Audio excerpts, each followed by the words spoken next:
Timothy, tell us about, you work really hard for this role. You actually learned to, you play guitar, you had to get piano lessons, you actually had to learn another language, you actually had to learn Italian. Yeah, and everything you just said, that's exactly why I leapt at the opportunity, because roles like these for young actors, they don't really ever happen. This is a role that's complex and contradictory and flowering, and it just seemed like a beautiful mixture of a mess of emotions.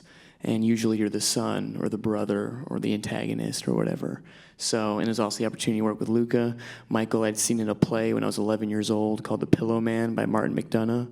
And Army, for, actors my age with The Social Network and a number of other movies, he's a major influence. So this was a no-brainer. And Army, Luca and I were talking earlier that so much of this film it's wordless. There's a lot of acting that is done without dialogue. Was that, how did you feel about working on a character like that?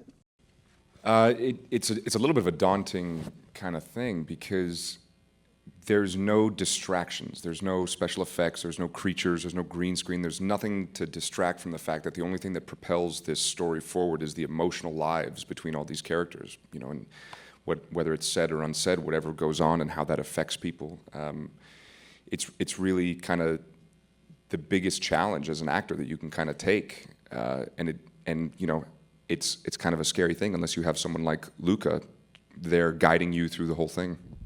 And when also earlier we talked about the slow burn, and this is actually to the three of you. There's a slow burn, there's a slow reveal to this movie. And what was it like as actors to work on subtlety and revealing things, this sort of cat and mouse very slowly?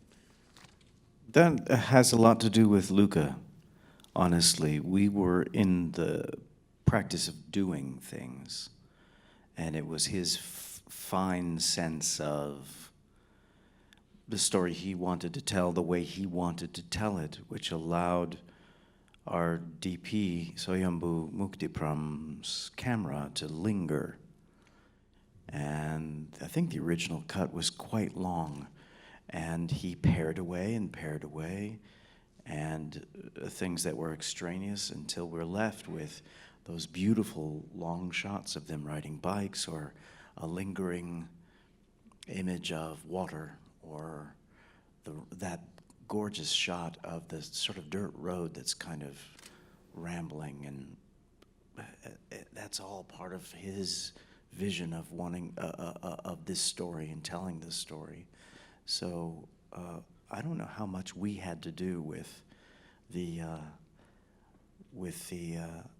luxuriating, except that the place itself provides a kind of intoxicating feeling while being there.